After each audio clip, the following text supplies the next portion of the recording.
옛날 아주 먼 옛날에 호랑이가 담배를 피우고 산신령이 구름을 타고 내려와 쉬어가던 깊은 산골 마을에 연홍이라는 여인이 홀로 살고 있었습니다. 그녀는 젊은 시절 도성에서 이름 꽤나 날리던 기생이었으나 세월의 덕계와 사람들의 가시에 지쳐 화려한 옷과 장신구를 모두 정리하고 이 조용한 마을로 스며들어 왔습니다. 마을 사람들은 그녀가 어디서 왔는지 정확히는 몰랐지만 가끔 그녀의 단정하고 기품 있는 몸가짐을 보며 예사롭지 않은 과거가 있을 것이라 짐작만 할 뿐이었습니다.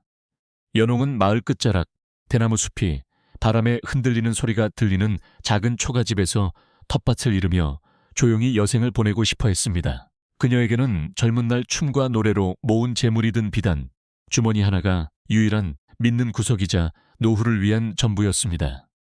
어느 날 마을 아래쪽 큰 장터가 열리는 날이라 연홍도 필요한 물건을 사기 위해 오랜만에 바깥 나들이를 나섰습니다. 장터는 물건을 사고 파는 사람들로 북적였고 떡을 치는 소리와 엿장수의 가위질 소리가 어우러져 활기가 넘쳤지만 연홍의 마음은 그리 들지 않았습니다. 그녀가 필요한 무명천과 곡식을 조금 사서 돌아오려던 참에 장터 한 구석에서 사람들의 비명과 웅성거리는 소리가 들려왔습니다. 호기심의 사람들이 모여있는 곳으로 다가가 보니 그곳에는 참혹한 광경이 펼쳐져 있었습니다. 마을에서 제일 가는 부자이자 성질이 고약하기로 소문난 최 부자가 건장하지만 행색이 남루한 머슴 하나를 멍석에 말아놓고 몽둥이로 모질게 매질을 하고 있었던 것입니다. 최 부자는 불그락푸르락한 얼굴로 소리를 지르며 몽둥이를 휘두르고 있었는데 그 이유라는 것이 고작 쌀가마니를 옮기다 실수로 흙바닥에 떨어뜨렸다는 것이었습니다. 구경하는 사람들은 머슴이 불쌍하다고 혀를 차지만 최 부자의 권세가 무서워 누구 하나 나서서 말리는 사람이 없었습니다. 멍석 안의 머슴수 뼈가 부러질 듯한 매타작을 당하면서도 비명 한 번 지르지 않고 묵묵히 그 고통을 견뎌내고 있었습니다. 연홍은 그 모습을 보며 처음에는 두려움을 느꼈으나 이내 멍석 틈으로 보이는 머슴의 눈빛과 마주치고는 발걸음을 떼지 못했습니다. 피투성이가 된 얼굴 사이로 보이는 그의 눈은 분노나 원망이 아닌 마치 깊은 우물처럼 고요하고도 꺾이지 않는 강인함을 담고 있었기 때문입니다. 연홍은 자신의 가슴 속에서 알 수 없는 뜨거운 것이 치밀어 오르는 것을 느꼈고 그것은 단순한 동정심을 넘어선 어떤 확신과도 같았습니다. 저런 눈빛을 가진 사람은 결코 함부로 대해져서는 안 되며 접근기와 침묵 속에 보석 같은 성품이 숨겨져 있을 것이라는 직감이 그녀를 사로잡았습니다. 최 부자가 지쳐서 잠시 숨을 고르는 사이 연홍은 사람들 사이를 헤치고 앞으로 걸어 나갔습니다. 그녀의 갑작스러운 등장에 구경꾼들은 물론이고 씩씩거리던 최 부자조차 놀란 눈으로 그녀를 쳐다보았습니다. 연홍은 떨리는 손을 옷자락 속에 감추고 최대한 침착하고 맑은 목소리로 최 부자에게 그만 매질을 멈추고 그 머슴을 자신에게 팔라고 말했습니다. 최 부자는 기가 막힌다는 듯 코웃음을 치며 다 죽어가는 송장 같은 놈을 사서 어디에 쓰려고 하느냐며 연홍을 조롱했습니다. 그는 이놈은 힘만 세지 둔하고 멍청하여 밥값도 못하는 놈이라며 데려가려거든 값이나 제대로 치르라고 장난을 놓았습니다. 연홍은 주저하지 않고 품속에서 자신이 평생을 모아온 전 재산이 든 비단 주머니를 꺼내어 최 부자 앞에 내려놓았습니다. 그 주머니 안에는 금비녀와 옷가락지 그리고 꼬깃꼬깃 모아둔 엽전들이 들어있었는데 이는 그녀가 늙어 죽을 때까지 먹고 살아야 할 생명줄과도 같은 돈이었습니다. 주변 사람들은 연홍이 미쳤다고 수군거렸고 혀를 차며 말리는 노인도 있었지만 그녀의 결심은 흔들리지 않았습니다. 최 부자는 주머니 속 내용물을 확인하고는 입이 귀에 걸릴 듯이 벌어지며 얼른 돈을 챙기고는 머슴춤을 풀어주라고 하인들에게 명령했습니다. 멍석이 풀리고 피투성이가 된 머슴 돌쇠가 바닥에 쓰러진 채 거친 숨을 몰아쉬자 연홍은 다가가 자신의 겉옷을 벗어 그의 상처 등을 덮어주었습니다. 돌쇠는 겨우 고개를 들어 연홍을 바라보았는데 그 눈빛에는 고마움보다는 왜 자신 같은 천한 것 때문에 전 재산을 날렸느냐는 의아함과 죄송함이 서려 있었습니다. 연홍은 아무 말 없이 돌쇠의 부축을 받아 일으켜 세웠고 그 무거운 몸을 자신의 간에 기대게 한 채 힘겹게 발걸음을 옮기기 시작했습니다. 마을 사람들의 시선은 따가웠고 뒤에서 들려오는 비웃음 소리는 날카로웠지만 연홍은 귀를 막고 오직 집으로 돌아가는 길만 생각했습니다. 돌쇠는 덩치가 크고 무거웠지만 다리가 부러진 듯 절뚝거리는 통의 연홍이 거의 그 무게를 온전히 감당해야 했습니다.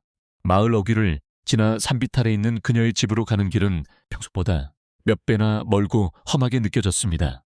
땀이 비오듯 흐르고 숨이 턱끝까지 차올랐지만 연홍은 돌쇠를 길바닥에 눕게 할 수는 없다는 일념 하나로 이를 악물고 버텼습니다. 돌쇠 역시 혼미한 정신 속에서도 자신을 부축하는 여인의 고통을 덜어주려 안간힘을 쓰며 발을 끌었습니다. 마침내 집에 도착했을 때 해는 이미 서산으로 넘어가고 있었고 저녁 노을이 초가집 마당을 붉게 물들이고 있었습니다. 연홍은 돌쇠를 안방이 아닌 건넌방 아랫목에 조심스럽게 눕히고는 부엌으로 달려가 물을 끓이고 깨끗한 천을 준비했습니다. 그녀는 기생시절 배운 간단한 의술을 기억해내며 돌쇠의 상처를 닦고 약초를 지져 붙여주었습니다. 돌쇠의 몸은 성한 구석이 없을 정도로 멍과 상처투성이었지만 뼈대 자체가 굵고 근육이 단단하여 웬만한 장정선옷은 당해낼 기골이었습니다. 연홍은 약을 바르며 이 사람이 건강을 되찾으면 집안일에 큰 도움이 될 것이라 스스로를 위로했습니다. 치료를 마친 연홍이 마루에 걸터앉아 한숨을 돌리자 비로소 자신이 저지른 일이 현실로 다가오기 시작했습니다. 방 안에는 신혼도 낯선 사내가 누워있고 자신의 손에는 땡전 한 푼 남아있지 않다는 사실이 뼈저리게 느껴졌습니다. 쌀독에는 며칠 먹을 양식밖에 남지 않았고 다가올 겨울을 날 양식도 넉넉하지 않은 상황에서 입 하나가 더 늘어난 것입니다. 게다가 돌쇠가 몸을 추스르고 일어날 때까지는 약값과 보양식이 더 필요할 터이니 앞길이 막막하기만 했습니다. 그러나 연홍은 밤하늘에 하나 둘 떠오르는 별을 보며 사람의 목숨을 구한 일이니 하늘이 무너져도 솟아날 구멍은 있을 것이라 마음을 다잡았습니다. 며칠이 지나자 돌쇠는 조금씩 기력을 회복하여 미음을 넘길 수 있게 되었고 연홍은 정성껏 그를 간호했습니다. 돌쇠는 말을 거의 하지 않는 과묵한 성격이었지만 연홍이 방에 들어올 때마다 손을 쓰려는 듯 몸을 일으키려 애썼습니다. 연홍은 그럴 때마다 부드러운 목소리로 아직은 움직이면 안 된다고 타일렀으며 푹 쉬는 것이 돕는 것이라고 말해 주었습니다. 그녀는 돌쇠가 빨리 낫기를 바라는 마음으로 산에 올라가 약초를 캐우고 아껴두었던 말린 생선을 꺼내 국을 끓여 먹였습니다. 마을 아낙네들이 센터에서 연홍을 보며 수군거리는 소리가 들려왔지만 그녀는 애써 모른 척하며 묵묵히 자신의 할 일을 했습니다. 어느 날 밤 연홍이 마당에 나와 달을 보고 있는데 방문이 열리며 돌쇠가 비틀거리며 걸어 나왔습니다. 아직 걷는 것이 불편해 보였지만 그는 마당 한가운데로 나와 연홍을 향해 널쭉 큰 절을 올렸습니다. 돌쇠는 굵고 낮은 목소리로 짐승만도 못한 자신을 거두어 주시고 귀한 재산까지 날리게 하여 죽을 죄를 지었다고 말했습니다. 그리고 이 은혜는 목숨이 다하는 날까지 잊지 않고 갚겠으며 마님을 위해 어떤 험한 일이라도 마다하지 않겠다고 맹세했습니다. 연홍은 황급히 다가가 그를 일으키며 자신은 마님이 아니니 그저 편하게 대하라며 그의 투박한 손을 잡아주었습니다. 돌쇠는 다음 날부터 불편한 몸을 이끌고 집안일을 거들기 시작했는데 그의 손길이 닿는 곳마다 놀라운 변화가 일어났습니다. 삐걱거리던 살인문이 단단하게 고쳐졌고 무너져 내리던 담장이 반듯하게 쌓여졌으며 마당의 잡초는 흔적도 없이 사라졌습니다. 연홍은 돌쇠가 단순히 힘만 센 머슴이 아니라 눈썰미가 좋고 손재주가 비상한 사람임을 알게 되었습니다. 그는 나무를 다루는 솜씨도 훌륭하여 버려진 나무 토막으로 뚝딱뚝딱 살림살이를 만들어내기도 했습니다. 연홍은 그런 돌쇠를 보며 자신의 선택이 틀리지 않았음을 확인하고 안도의 한숨을 내쉬었습니다. 그러나 현실은 여전히 냉혹하여 두 사람의 식량은 바닥을 드러내고 있었고 마을 사람들의 시선은 여전히 차가웠습니다. 최 부자는 장터에서 만나는 사람마다 연홍이 멍청한 짓을 했다며 떠벌리고 다녔고 마을 사람들은 곧 연홍이 거지가 되어 마을을 떠날 것이라고 수군거렸습니다. 연홍은 집에 있는 물건들을 하나둘 내다 팔아 근근히 끼니를 이었지만 그마저도 얼마 가지 못할 것이 뻔했습니다. 돌쇠는 텅 빈 쌀독을 볼 때마다 죄책감에 고개를 들지 못했고 밤늦도록 잠들지 못하고 뒤척이는 소리가 벽 너머로 들려왔습니다. 그러던 어느 날 돌쇠가 연홍을 불러 조심스럽게 말을 꺼냈습니다. 집 뒤편에 버려진 거친 자갈밭이 있는데 그곳을 개간하여 농사를 지어보겠다는 것이었습니다. 그 땅은 돌이 너무 많고 흙이 말라 마을 사람들 누구도 거들떠보지 않는 쓸모없는 땅이었기에 연홍은 고개를 저으며 무모한 일이라고 말렸습니다. 하지만 돌쇠의 눈빛은 단호했고 그는 그 땅에서 묘한 기운이 느껴진다며 자신을 한 번만 믿어달라고 간청했습니다. 연홍은 돌쇠의 굳은 의지를 꺾을 수 없어 허락은 했지만 성한 몸으로도 힘든 일을 아픈 몸으로 하겠다는 그가 걱정스러웠습니다. 돌쇠는 그날부터 새벽별을 보고 나가 밤늦게까지 자갈밭에서 살다시피 했습니다. 그는 괭이 하나와 맨손으로 거대한 바위를 파내고 흙을 고르며 묵묵히 땀을 흘렸습니다. 마을 사람들은 지나가며 그 모습을 보고 미친 짓이라며 혀를 차고 돌밭에서 무슨 곡식이 자라겠느냐며 비웃었습니다. 최부자 역시 사냥을 하러 지나가다 그 광경을 보고는 주인이나 종놈이나 똑같이 어리석다며 침을 뱉고 지나갔습니다. 하지만 돌쇠는 그들의 비웃음을 듣지 못한 척 오직 땅을 파는 일에만 전념했습니다. 연홍은 돌쇠의 손이 터지고 발이 부르트도록 일하는 모습이 안쓰러워 새참이라도 넉넉히 챙겨주고 싶었지만 가진 것이 없어 맑은 물 한 사발과 찐 감자 몇 알을 내미는 것이 고작이었습니다. 돌쇠는 그것도 감지덕지하며 맛있게 먹었고 먹고 나면 다시 일어나 묵묵히 괭이질을 했습니다. 그의 등에서는 쉴 새 없이 김이 피어올랐고 거친 숨소리는 산골짜기에 메아리 쳤습니다. 연홍은 그런 돌쇠의 뒷모습을 보며 부디 그의 땀방울이 헛되지 간절히 기도했습니다. 가을 바람이 점점 차가워지고 서리가 내리기 시작하면서 두 사람의 살림은 더욱 궁핍해졌습니다. 땀감을 구할 시간이 부족해 냉방에서 잠을 청해야 했고 끼니를 거르는 날도 많아졌습니다. 연홍의 고운 얼굴은 야위어 같고 돌쇠의 눈은 움푹하게 들어갔지만 자갈밭은 조금씩 밭의 형태를 갖추어 가고 있었습니다.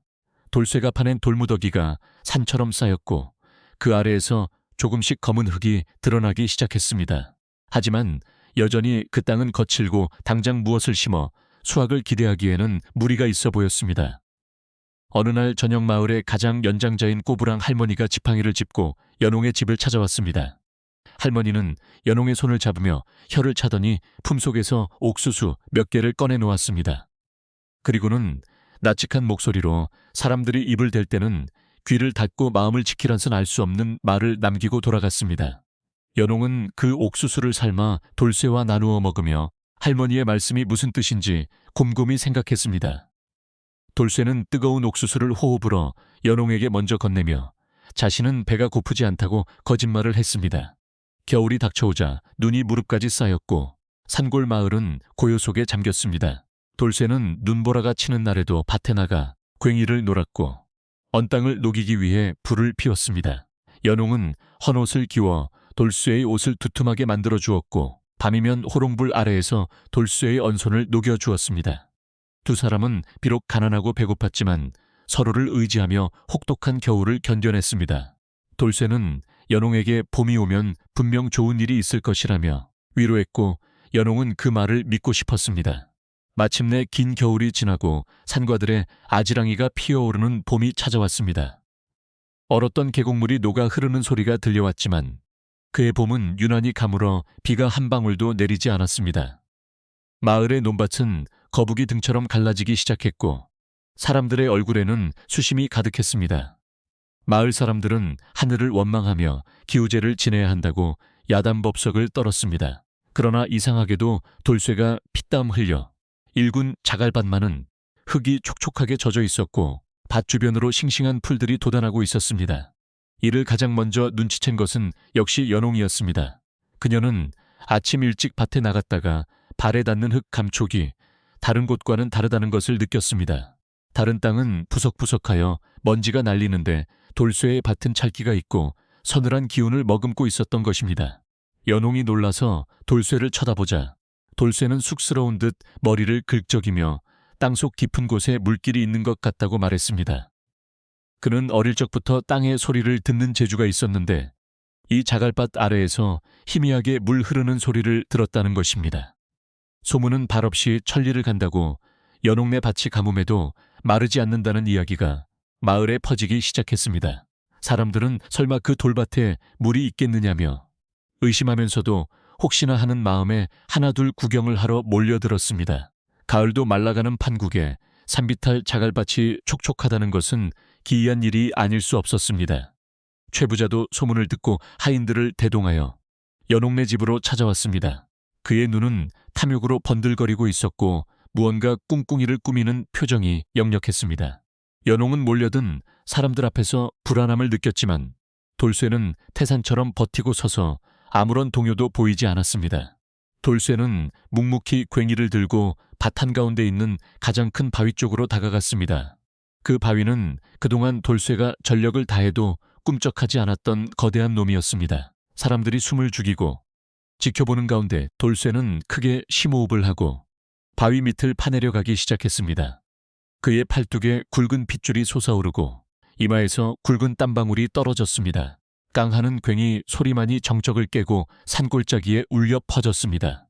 괭이 끝이 바위에 부딪히며 나는 둔탁한 소리가 마른 하늘로 퍼져나갔습니다. 사람들의 시선은 모두 돌쇠의 손끝에 모여 있었고 땀에 젖은 그의 등은 거친 숨을 몰아쉴 때마다 크게 들썩거렸습니다. 마을 사람들은 침을 꼴깍 삼키며 지켜보았는데 그것은 단순한 구경거리를 넘어 생존에 대한 절박함이 담긴 눈빛이었습니다.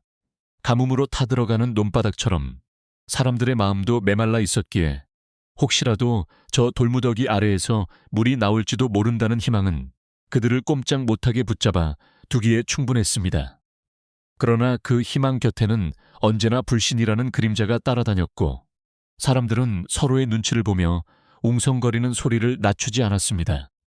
최 부자는 빚을 진 채 거만한 표정으로 그 광경을 지켜보고 있었지만 그의 눈동자는 쉴 새 없이 굴러가며 계산을 하고 있었습니다. 그는 본래 남이 잘 되는 꼴을 죽어도 못 보는 성미인데다 자신이 벌인 머슴이 무언가 큰 일을 해낼지도 모른다는 사실이 배알이 꼴려 견딜 수가 없었습니다. 그는 헛기침을 크게 한 번 하더니 주위 사람들에게 들으라는 듯 큰 소리로 비아냥거리기 시작했습니다.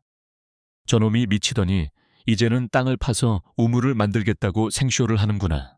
산비탈 돌밭에 물이 있으면 내 손에 장을 지지겠다. 최 부자의 말에 몇몇 소작인들이 억지 웃음을 터뜨리며 맞장구를 쳤습니다. 연홍은 최 부자의 비웃음이 귀에 거슬렸지만 애써 무시하며 돌쇠에게 시원한 물 한 바가지를 떠다 주었습니다. 돌쇠는 잠시 일손을 멈추고 연홍이 건네는 물을 단숨에 들이켰는데 그 모습이 마치 성난 황소가 물을 마시는 듯하게 보였습니다. 그는 소매로 입가를 쓱 닦더니 최 부자 쪽은 쳐다보지도 않고 다시 묵묵히 괭이를 들어올렸습니다. 돌쇠의 무심한 태도에 최 부자는 무시당했다는 생각에 얼굴이 붉어졌고 괜히 옆에 서 있던 하인의 정강이를 걷어차며 화풀이를 해댔습니다. 분위기는 점점 험악해졌지만 돌쇠의 괭이질 소리는 흔들림 없이 일정한 박자를 유지했습니다. 시간이 흐르고 해가 중천에 뜨자 더위는 절정에 달했고 구경하던 사람들도 하나 둘 지쳐가기 시작했습니다. 바로 그때 돌쇠가 내리친 괭이 끝에서 흙과 함께 거무튀튀한 진흙덩어리가 튀어 올랐습니다. 물이다. 젖은 흙이 나왔어. 누군가 소리치자 졸고 있던 사람들까지 눈을 번쩍 뜨며 밭으로 우르르 몰려들었습니다.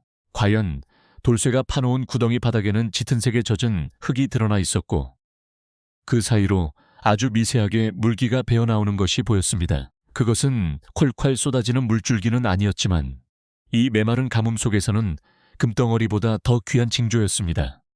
사람들의 탄성이 터져나오자 최 부자의 얼굴은 흙빛으로 변했다가 이내 표독스러운 탐욕으로 일그러졌습니다.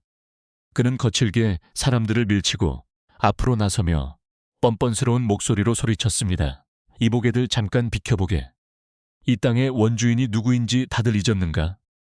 내 조부님께서 예전에 이 산을 관리하실 때 이곳은 우리 집안의 묘자리로 쓰려던 땅이야. 최 부자는 말도 안 되는 억지를 부리며 이 땅에서 나오는 물 또한 당연히 자신의 소유라고 주장하기 시작했습니다. 마을 사람들은 어이없는 표정을 지었지만 워낙 서슬퍼런 최 부자의 기세에 눌려 누구 하나 대놓고 반박하지 못했습니다.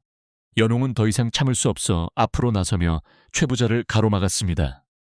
어르신, 이 땅은 제가 정당한 값을 치르고 산 제 땅입니다. 그리고 돌쇠가 피땀 흘려 일군 밭에서 나온 물이니 당연히 저희에게 권리가 있습니다. 연홍의 목소리는 떨리고 있었지만 그 눈빛만은 기생시절 수많은 사내들을 압도했던 기백이 살아있었습니다. 최 부자는 연홍의 당돌한 태도에 움찔했으나 곧바로 비열한 웃음을 흘리며 대꾸했습니다. 내가 산 것은 땅껍데기지 그 속을 흐르는 물길까지 산 것은 아니지 않느냐. 물길은 산에서 내려오니 산 주인인 내가 그 물의 주인이다. 최 부자의 억지 논리에 마을 사람들은 웅성거리기 시작했고 그 중에는 최 부자의 말에 동조하는 사람들도 생겨났습니다. 가뭄이 워낙 심하다 보니 만약 저 물이 최 부자의 것이 되어야 자신들에게도 조금이라도 콩고물이 떨어질 것이라 생각하는 이기적인 마음들이 고개를 든 것입니다. 맞아. 물길은 원래 마을 공용이거나 산주인 것이지. 누군가 툭 던진 말에 연홍은 가슴이 철렁 내려앉았습니다. 인심이 흉흉해지니 옳고 그름보다는 힘과 이익을 따르는 현실이 뼈아프게 다가왔습니다. 돌쇠는 주먹을 꽉 쥐고 부들부들 떨었지만 연홍이 눈짓으로 말리는 바람에 괭이를 놓지 못했습니다. 그날 저녁 최 부자는 씩씩거리며 돌아갔지만 마을에는 흉한 소문이 독버섯처럼 퍼져나갔습니다. 연홍이 요망한 술수로 산 신령을 홀려 물길을 독차지하려 한다는 소문부터 돌쇠가 파낸 흙이 사실은 마을의 기운을 끊어놓는 것이라는 터무니없는 이야기까지 나돌았습니다. 장터 우물가에 모인 아낙네들은 연홍네 집 쪽을 가리키며 수군거렸고 아이들조차 연홍을 보면 도망치거나 돌을 던지는 신세가 되었습니다. 마을의 따돌림은 가뭄보다 더 무섭게 연홍의 숨통을 조여왔습니다. 해가 지고 어둠이 깔리자 돌쇠는 밭을 떠나지 않고 그 자리에 멍석을 깔고 누웠습니다. 혹시라도 밤사이에 누군가 해코지를 하거나 구덩이를 메워버릴까 걱정되었기 때문입니다. 연홍은 따뜻한 밥상을 차려 밭으로 들고 나갔지만 돌쇠는 밥숟가락을 들 생각도 하지 않고 멍하니 하늘만 바라보고 있었습니다. 마님, 제가 괜한 짓을 하여 마님을 더 곤란하게 만든 것 같습니다. 그냥 조용히 살 것을. 돌쇠의 목소리에는 깊은 자책감이 배어 있었습니다. 연홍은 밥상을 내려놓고 돌쇠 옆에 앉아 밤하늘에 뜬 반달을 바라보며 조용히 고개를 저었습니다. 돌쇠야, 그런 말 마라. 내가 잘못한 것은 하나도 없다. 세상이 험하고 사람들 마음이 각박해서 그런 것이지. 네, 땀방울은 죄가 없다. 연홍의 따뜻한 위로에도 돌쇠의 표정은 펴지지 않았습니다. 그는 자신이 매를 맞을 때는 고통을 참으면 그만이었지만 자신이 모시는 분이 사람들 입방아에 오르내리고 모욕을 당하는 것은 참을 수 없는 고통이었습니다.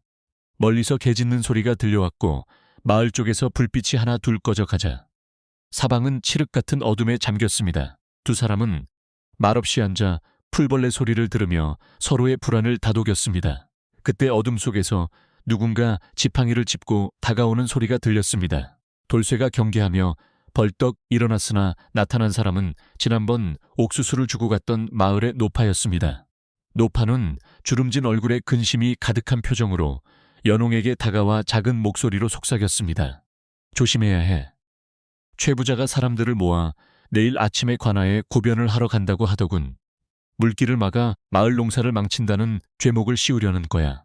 노파의 말은 청천벽력과도 같았습니다. 관아의 힘을 빌려 땅을 빼앗으려는 최 부자의 계략은 생각보다 훨씬 치밀하고 악랄했습니다. 연홍이 놀라 입을 다물지 못하자 노파는 연홍의 손을 꼭 잡으며 말을 이었습니다. 하지만 너무 걱정 말게. 진실은 물과 같아서 언젠가는 반드시 흘러나오는 법이야.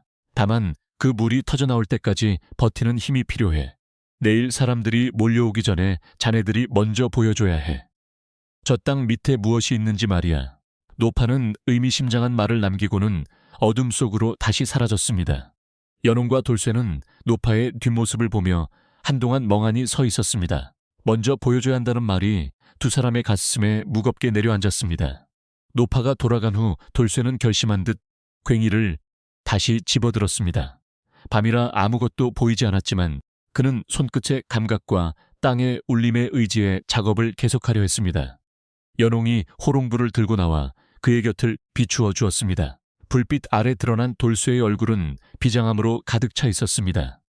그는 이제 단순히 물을 찾는 것이 아니라 연홍과 자신의 명예 그리고 삶의 터전을 지키기 위한 싸움을 시작한 것이었습니다. 깡, 고요한 밤에 정적을 깨는 괭이질 소리는 마치 심장 박동 소리처럼 절박하게 들려왔습니다. 밤이 깊어질수록 기온은 뚝 떨어졌고 새벽이 가까워 오자 안개가 자욱하게 끼기 시작했습니다. 돌쇠는 지친 기색이 역력했지만 손을 멈추지 않았고 연홍 역시 졸음을 쫓으며 불을 밝혔습니다. 구덩이는 점점 깊어졌고 바위 주변의 흙들이 제거되면서 거대한 바위에 전체 윤곽이 드러나기 시작했습니다. 그것은 마치 웅크리고 있는 거북이 형상을 하는 거대한 안반이었습니다. 돌쇠는 그 바위 틈새에서 흘러나오는 찬 기운을 느끼며 바로 이곳이 물길의 입구임을 확신했습니다.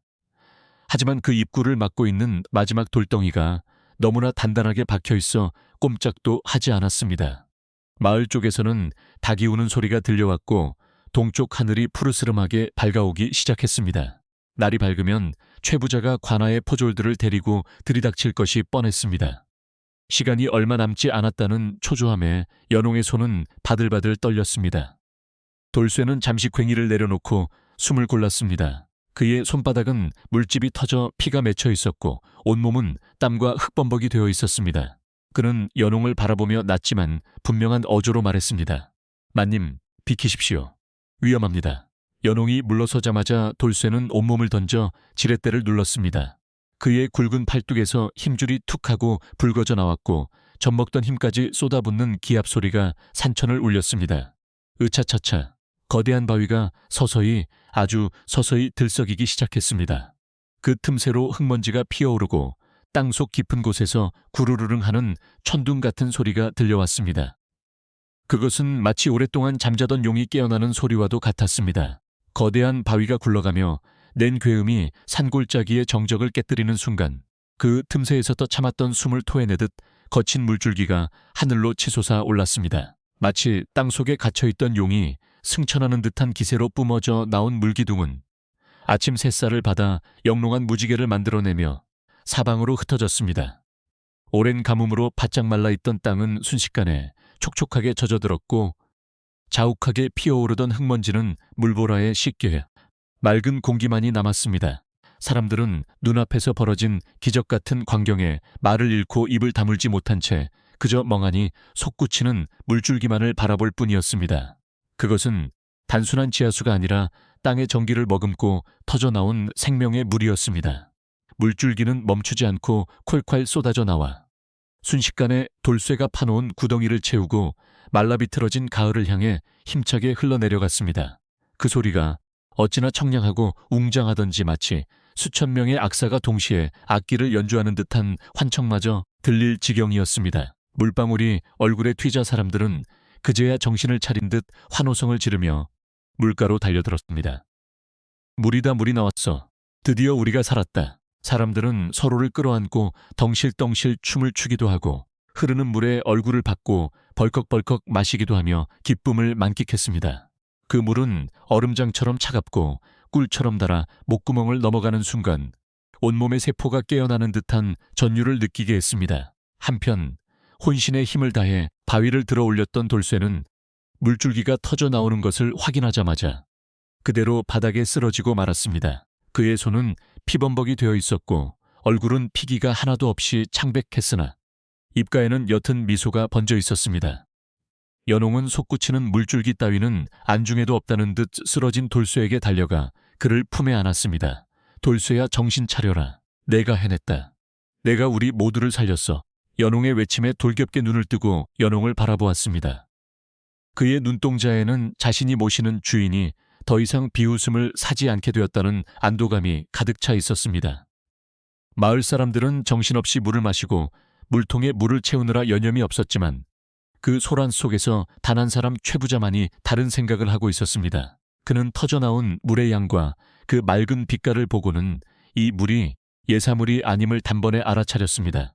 가뭄에도 마르지 않고 이토록 세차게 솟구치는 샘이라면 이는 단순한 우물이 아니라 대대손손 불을 누릴 수 있는 보물단지나 다름없었습니다. 최부자의 머릿속에서는 방금 전까지의 적개심은 사라지고 어떻게든 저 샘을 자신의 것으로 만들어야 한다는 시커먼 탐욕이 꿈틀거리기 시작했습니다. 그는 재빨리 표정을 바꾸고 하인들에게 눈짓을 보내며 헛기침을 크게 했습니다.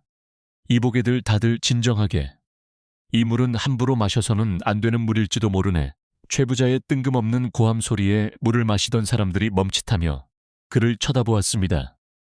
최 부자는 근엄한 표정을 지으며 앞으로 나서더니 마치 큰일이라도 난 것처럼 호들갑을 떨며 말을 이었습니다.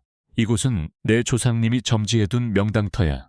그런데 저 천한 것들이 땅의 혈맥을 함부로 건드려 지맥을 끊어 놓았으니 이 물은 땅이 피를 토하는 것이나 마찬가지란 말일세. 재수없는 물을 마셨다가는 마을에 큰 우환이 닥칠지도 몰라. 그의 말은 터무니없었지만 미신을 두려워하는 마을 사람들의 마음 한 구석을 파고들기에 충분했습니다. 연홍은 최 부자의 뻔뻔스러운 작태에 기가 막혀 말이 나오지 않았습니다.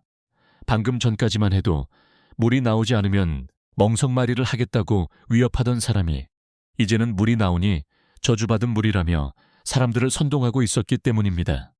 연홍은 돌쇠를 바위에 기대어 앉혀두고 벌떡 일어나 최 부자를 노려보았습니다.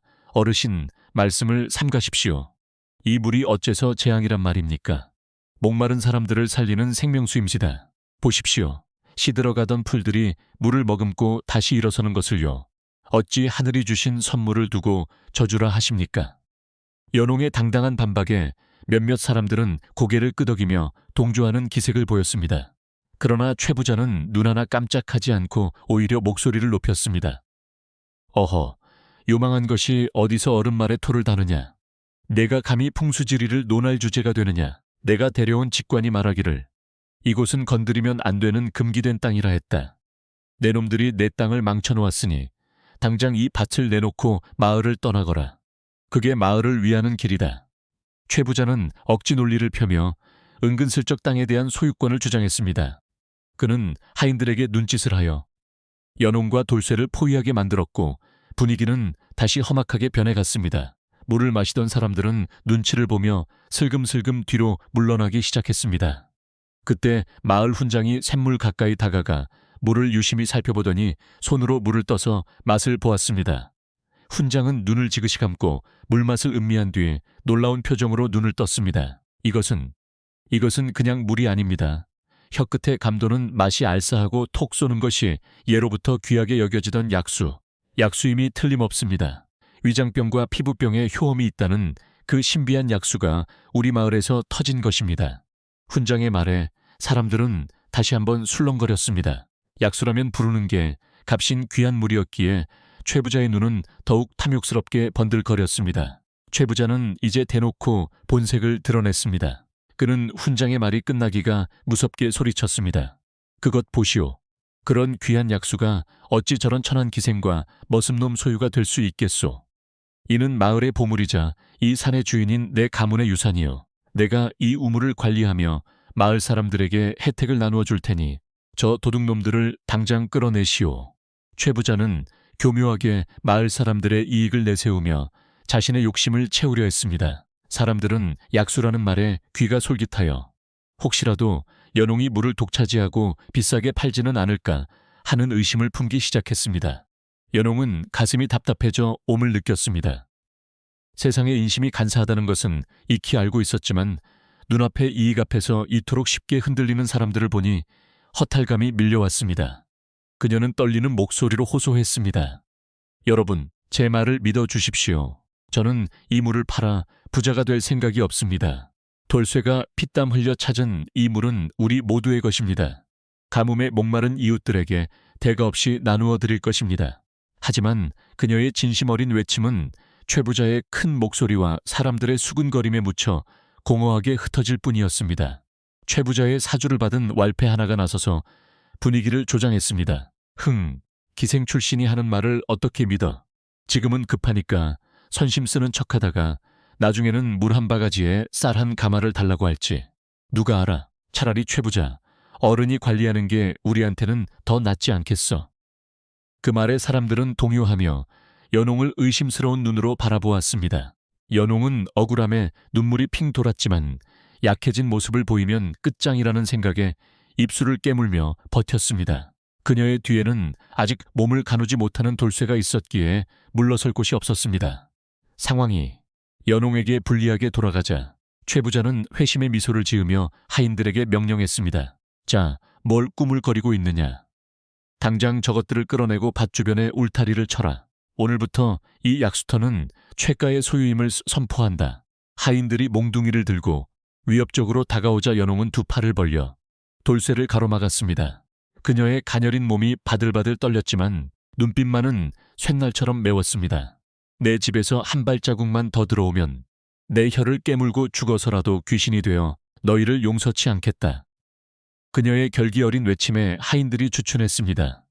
이때 바위 곁에 힘없이 쓰러져 있던 돌쇠가 비틀거리며 일어섰습니다. 그는 젖은 흙투성이가 된 몸을 이끌고 연홍의 앞으로 걸어나와 마치 거대한 산처럼 그녀를 등 뒤로 감추었습니다.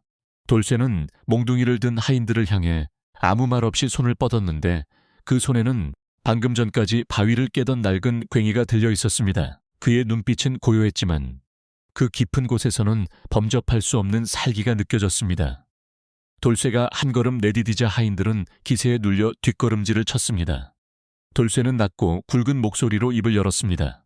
주인님을 건드리는 자는 이 괭이로 바위를 쪼개듯 가만두지 않겠다.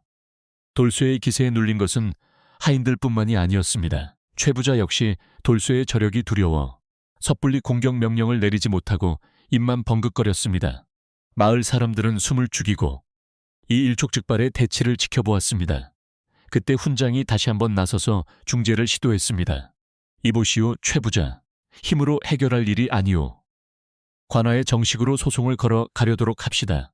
그때까지는 이 우물에 누구도 손대지 말고 마을 사람들이 공동으로 관리하는 것이 옳소. 훈장의 제안은 합리적이었으나 당장 물을 차지하고 싶은 최부자에게는 성에 차지 않는 말이었습니다. 최부자는 훈장의 말을 무시하고 마을 사람들을 향해 소리쳤습니다. 관아 판결이 날 때까지 기다리다가 다 목말라 죽을 셈이냐. 지금 당장 결정해야 한다. 나를 따르는 자에게는 물을 공짜로 줄 것이고 저 기생편을 드는 자에게는 물 한 방울도 주지 않겠다. 그의 비열한 협박은 갈증에 시달리는 마을 사람들의 생존 본능을 자극했습니다. 몇몇 사람들이 망설이다가 최부자 쪽으로 발걸음을 옮기기 시작했습니다.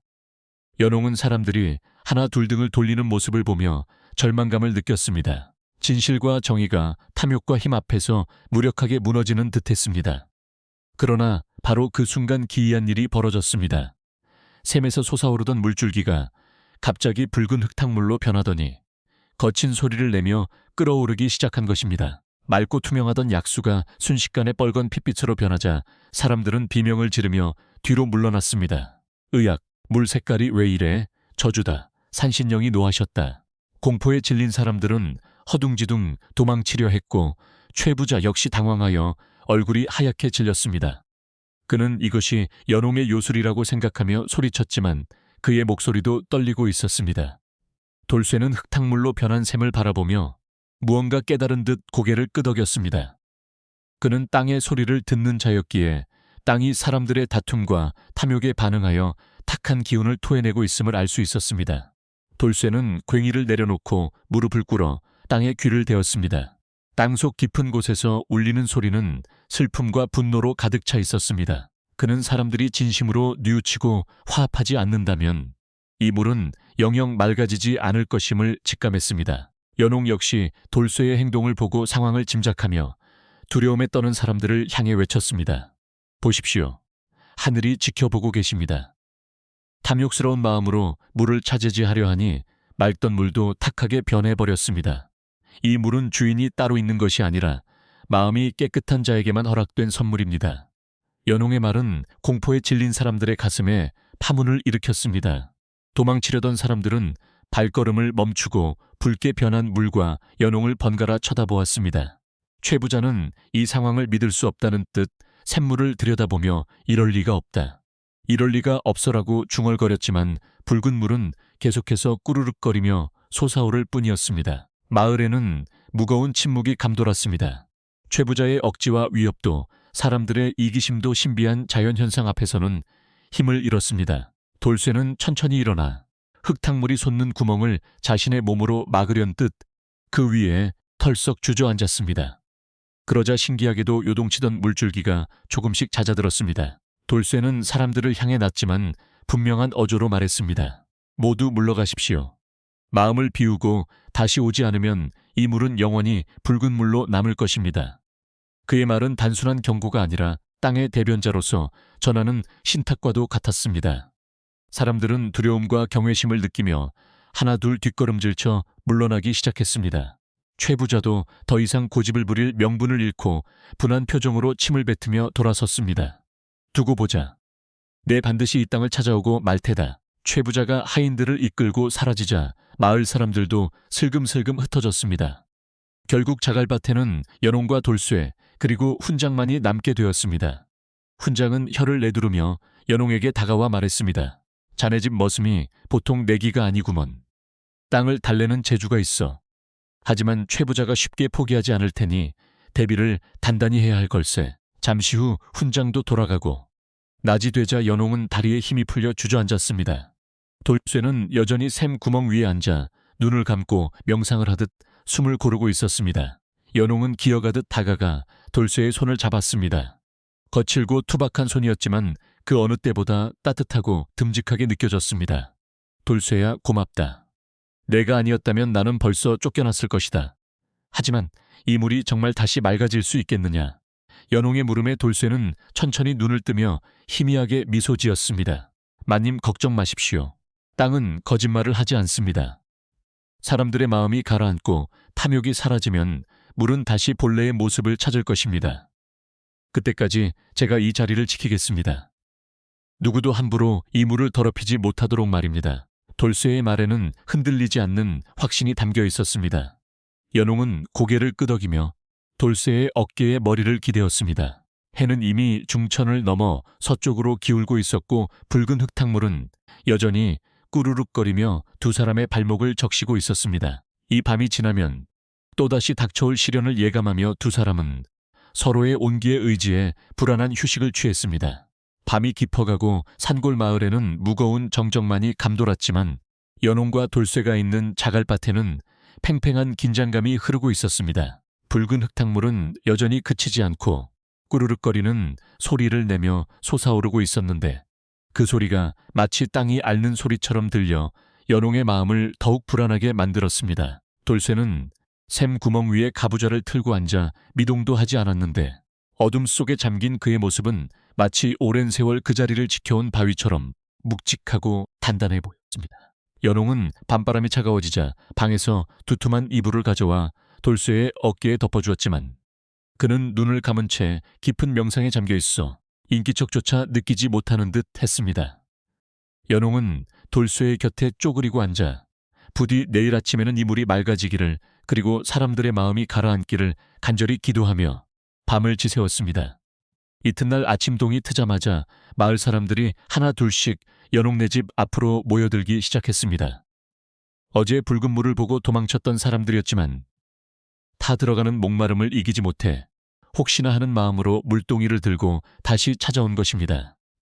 하지만 그들은 어제처럼 깔깔거리거나 고함을 지르지 않고 두려움과 경계심이 섞인 눈빛으로 멀찌감치 서서 샘물을 살피기만 했습니다. 샘물은 밤새 조금 잦아들기는 했으나 여전히 탁한 빛을 띠고 있었고 돌쇠는 밤새 한숨도 자지 않은 듯 퀴한 눈으로 여전히 그 자리를 지키고 있었습니다. 사람들은 돌쇠의 기세에 눌려 감히 가까이 다가오지 못하고 서로의 눈치만 보며 웅성거리고 있었는데 그 모습이 마치 죄를 지은 아이들 같았습니다. 그때 마을 어귀에서 요란한 방울소리와 함께 최부자가 무당을 앞세우고 나타났습니다. 최부자는 어제 망신을 당하고 물러난 것이 분에 견딜 수가 없어 이 모든 것이 연홍이 부리는 요술 때문이라며 구슬에서 귀신을 쫓아내겠다고 큰 소리를 쳤던 것입니다. 화려한 무복을 입은 무당은 징을 쾌쾅 울리며 연홍네 밭으로 들어섰고 최부자는 위풍당당하게 그 뒤를 따르며 사람들에게 비키라고 소리쳤습니다. 다들 길을 비켜라. 내가 오늘이 요망한 기운을 싹 걷어내고 맑은 물을 찾아낼 것이니 최부자의 등장은 조용히 물을 기다리던 마을 사람들을 다시 한번 술렁이게 만들었고 불안한 기운이 감돌았습니다. 무당은 샘물 앞에 제사상을 차리고 펄쩍펄쩍 뛰며 굿했습니다. 날카로운 쇠소리와 무당의 괴이한 주문 소리가 산골짜기를 울리자 잠잠하던 샘물이 다시 부글부글 끓어오르기 시작했습니다. 무당은 쌀을 뿌리고 칼을 휘두르며 돌쇠에게 저리 비키라고 위협했지만 돌쇠는 태산처럼 앉아 눈길 한 번 주지 않았습니다. 무당이 더욱 격렬하게 방울을 흔들며 돌쇠의 머리 위에서 춤을 추자 연홍은 혹시라도 돌쇠가 해를 입을까봐 가슴이 조마조마했습니다. 그러나 돌쇠는 마치 투명 인간을 대하듯 무당의 구판을 철저히 무시했고 오히려 그 고요함이 무당의 길을 누르는 듯한 묘한 상황이 연출되었습니다.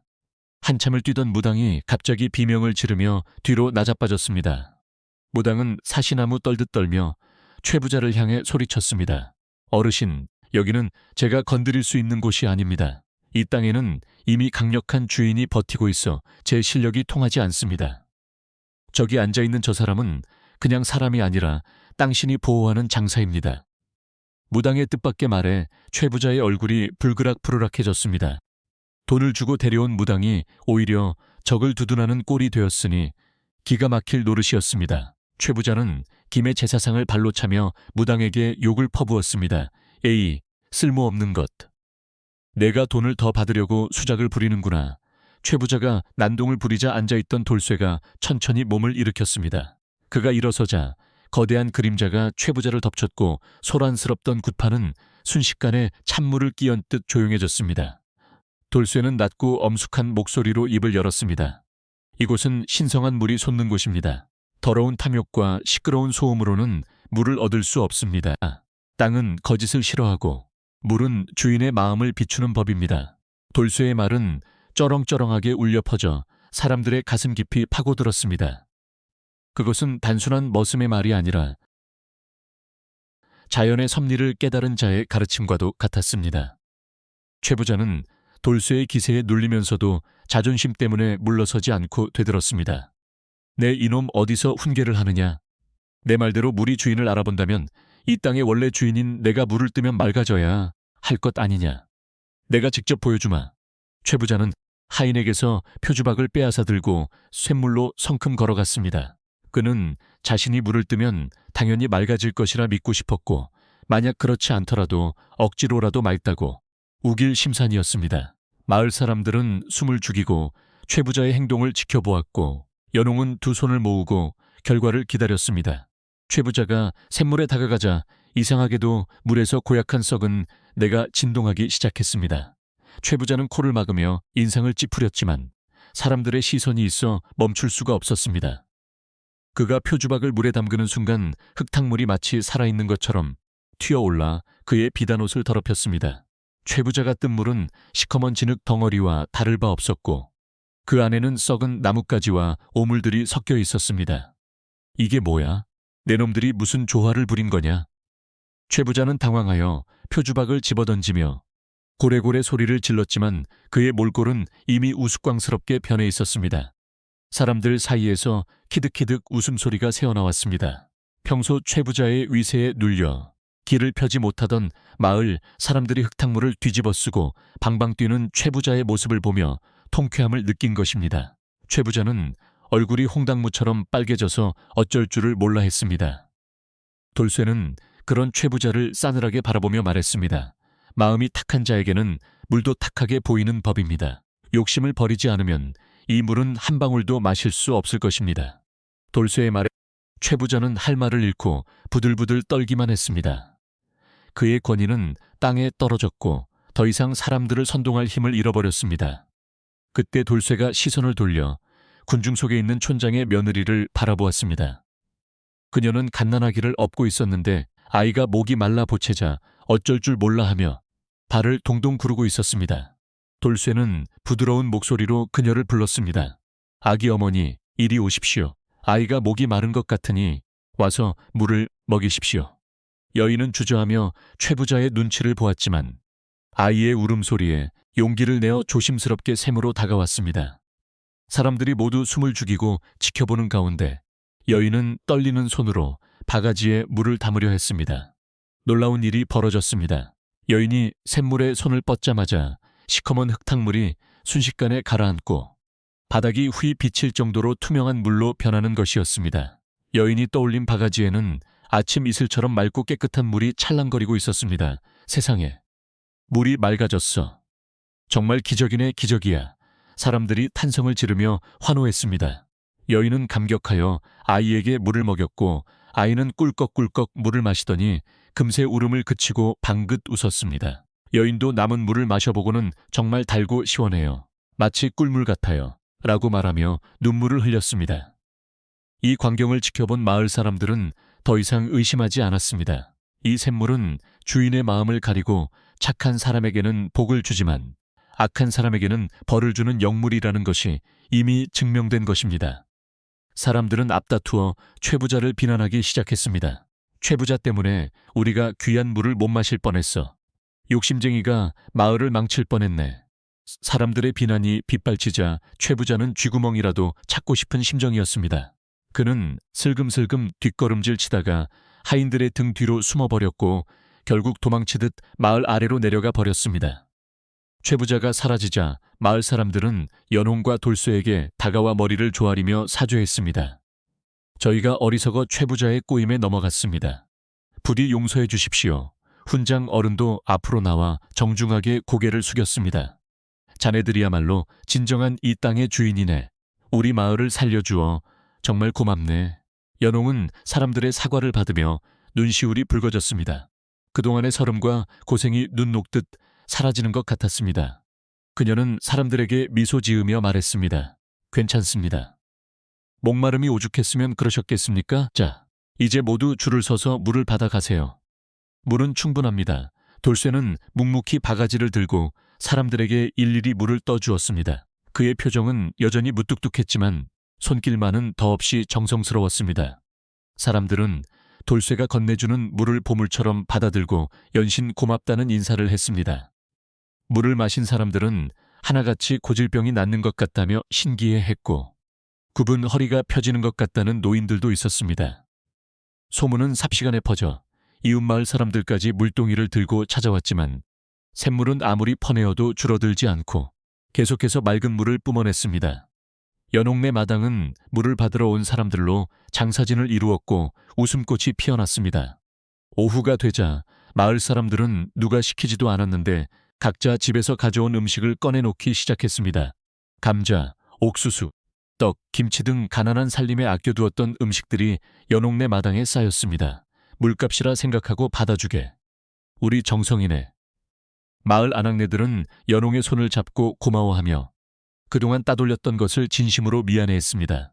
연홍은 사람들의 따뜻한 마음에 감동하여 음식들을 모아 큰 잔치를 벌였습니다. 마당에 멍석이 깔리고 사람들은 둘러앉아 음식을 나누어 먹으며 이야기꽃을 피웠습니다. 최부자가 흐트러 놓았던 마을의 인심이 약수한 사발에 다시 끈끈하게 이어졌습니다. 장정들은 돌쇠를 도와 무너진 담장을 다시 쌓고 비바람에 낡은 연홍의 집 지붕을 고쳐주었습니다. 이런 귀한 분들이 사는 집이 허술해서 되겠나? 우리가 새 집처럼 만들어주겠네. 사람들은 뚝딱뚝딱 망치질을 하며 즐겁게 일했습니다. 돌쇠는 사양했지만 사람들의 여의를 꺾을 수 없어 또 함께 흙을 반죽하고 나무를 날랐습니다. 마을 사람들과 어우러져 땀 흘리는 돌쇠의 얼굴에는 처음으로 화한 웃음이 피어올랐습니다. 그는 더 이상 매맞는 머슴도 천대받는 하인도 아닌 마을의 영웅이자 듬직한 이웃으로 인정받고 있었습니다. 해질 무렵이 되자 연홍의 집은 몰라보게 단정해졌습니다. 울타리는 튼튼하게 세워졌고 마당은 평평하게 다져졌으며 샘터 주변에는 돌을 쌓아 근사한 우물이 만들어졌습니다. 훈장 어른은 우물 옆 큰 바위에 약수천, 역수이천이라는 글씨를 써주며 이 물이 영원히 마르지 않고 마을을 지켜주기를 기원했습니다. 사람들은 그 글씨를 보며 박수를 쳤고 연홍과 돌쇠는 깊이 허리 숙여 감사를 표했습니다. 묽게 타오르는 저녁 노을 아래 새롭게 단장된 집과 우물은 한 폭의 그림처럼 아름다웠습니다. 저녁 식사 시간이 되자 마을 사람들은 하나 둘 집으로 돌아갔습니다. 그들은 돌아가는 길에도 물통을 소중히 껴안고 입이 마르도록 연홍과 돌쇠를 칭찬했습니다. 텅 빈 마당에는 다시 고요가 찾아왔지만 전날의 차갑고 무거운 정적과는 달랐습니다. 따스한 온기와 평화로움이 감도는 기분 좋은 고요함이었습니다.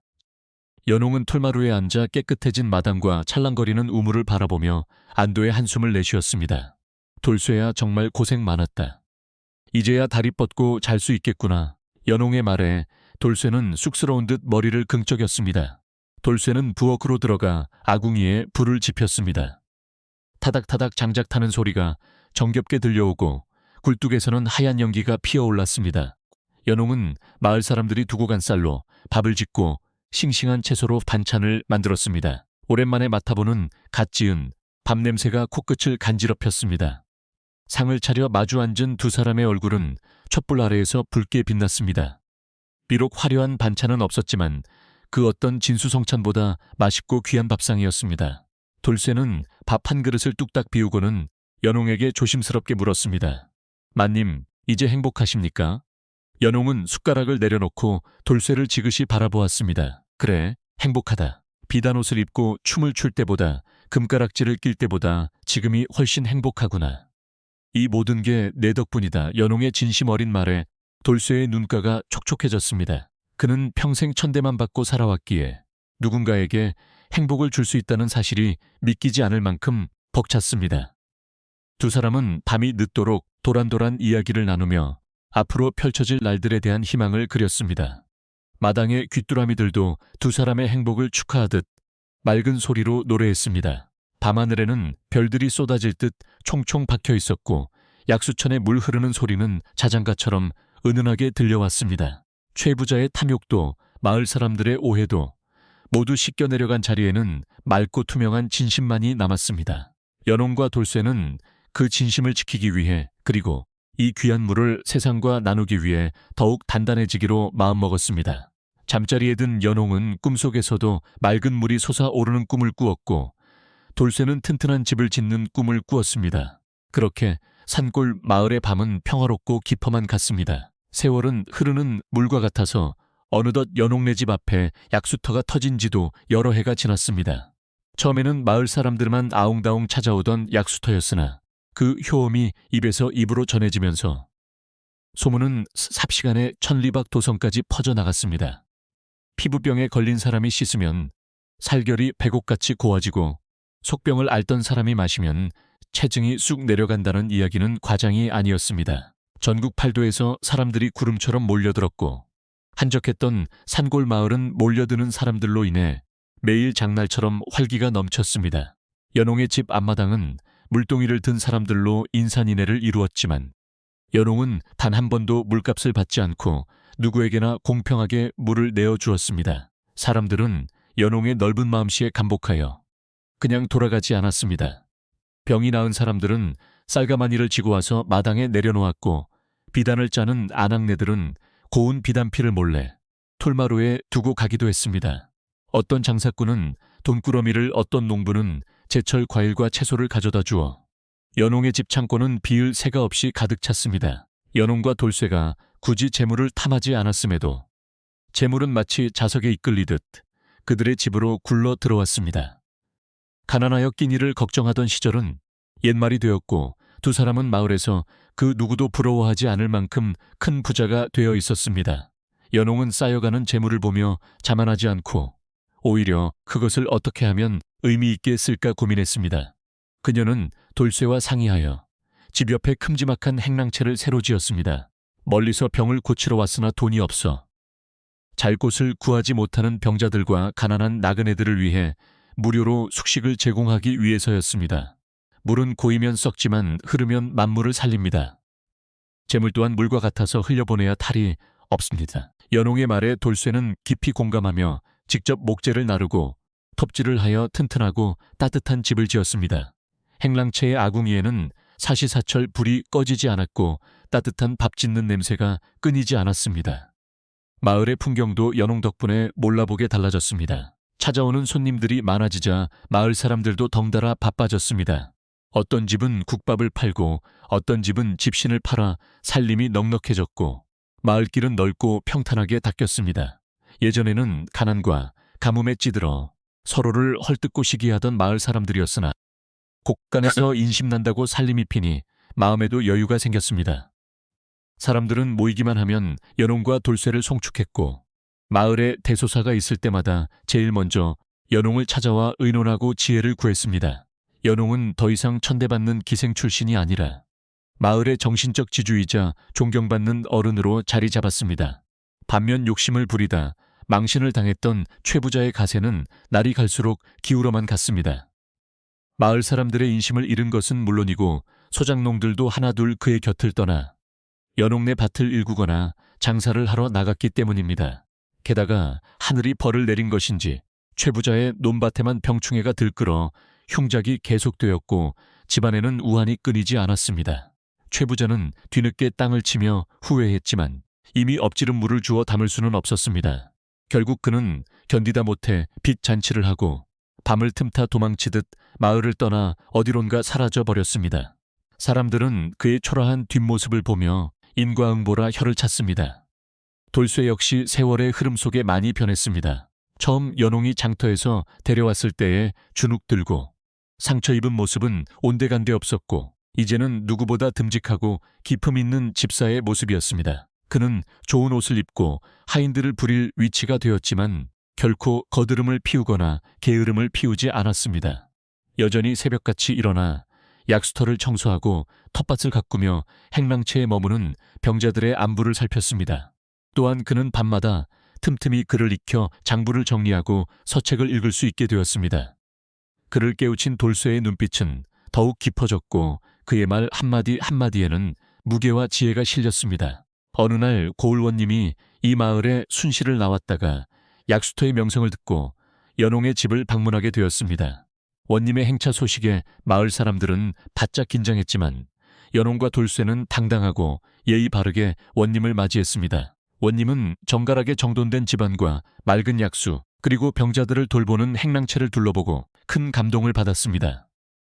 원님은 연홍에게 그대는 비록 여인의 몸이지만 그 덕행은 사대부 장부 못지않도다. 이 샘물은 그대의 맑은 마음을 닮아 영원히 마르지 않을 것이다 라고 칭찬하며 친히 적선지까지 산지자 지산지가 비요육해라는 현판을 써서 하사했습니다. 원님이 다녀간 후 연홍의 명성은 더욱 높아졌습니다. 이제 누구도 그녀의 과거를 들추거나 험담하는 사람은 없었습니다. 사람들은 그녀를 약수터마님 또는 연홍아씨라고 부르며 극진히 대접했습니다. 연홍은 자신에게 쏟아지는 칭송이 부담스러울 때도 있었지만 그럴 때마다 돌쇠가 곁에서 묵묵히 중심을 잡아주었습니다. 돌쇠는 사람들이 연홍을 칭송할 때면 뒤에서 흐뭇하게 미소 지을 뿐 결코 자신의 공을 내세우지 않았습니다.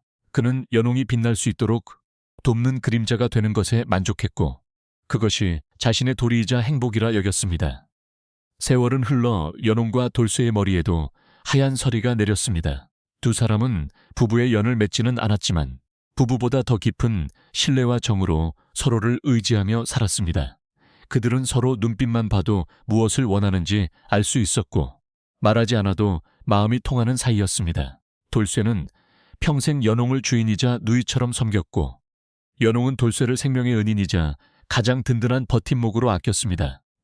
마을 사람들은 두 사람의 아름다운 동행을 보며 남녀 간의 정을 넘어선 인간 대 인간의 숭고한 사랑을 느꼈습니다. 어느 늦가을 저녁 수확을 모두 끝내고 마을이 평온한 휴식에 들어간 시각이었습니다. 마당의 단풍나무는 붉게 물들어 달빛을 받아 고운 자태를 뽐내고 있었고 귀뚜라미 소리가 처마 밑에서 은은하게 들려왔습니다. 연홍과 돌쇠는 풀마루에 나란히 앉아 따뜻한 차를 마시며 지난 날을 회상했습니다. 첫 장터에서 피어오르는 하얀 김사희로 힘들었지만 보람찼던 기억들이 주마등처럼 스쳐 지나갔습니다. 돌쇠가 멍석에 말려 매를 맞던 날, 자갈밭을 맨손으로 파헤치던 날, 붉은 물이 솟구쳐 오르던 날들이 이제는 아름다운 추억이 되어 있었습니다. 연홍이 먼저 입을 열었습니다. 돌쇠야 기억나느냐? 우리가 처음 이 집에 왔을 때 쌀독이 텅 비어 며칠을 굶었던 일을 그녀의 목소리는 잔잔한 물결처럼 평온했습니다. 돌쇠는 차잔을 내려놓으며 껄껄 웃었습니다. 어찌 있겠습니까? 그때 마님께서 주신 감자 몇 알이 제 평생 먹은 음식 중 가장 맛있는 것이었습니다.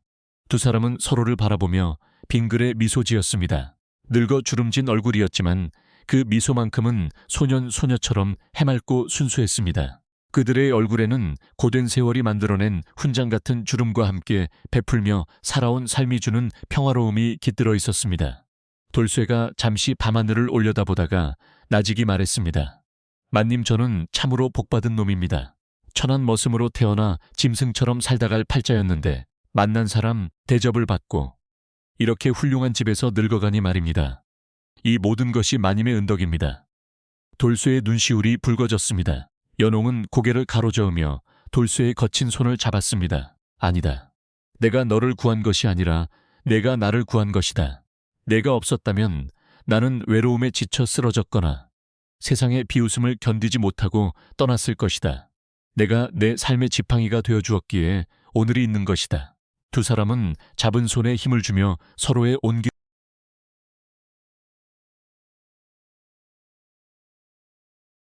느꼈습니다.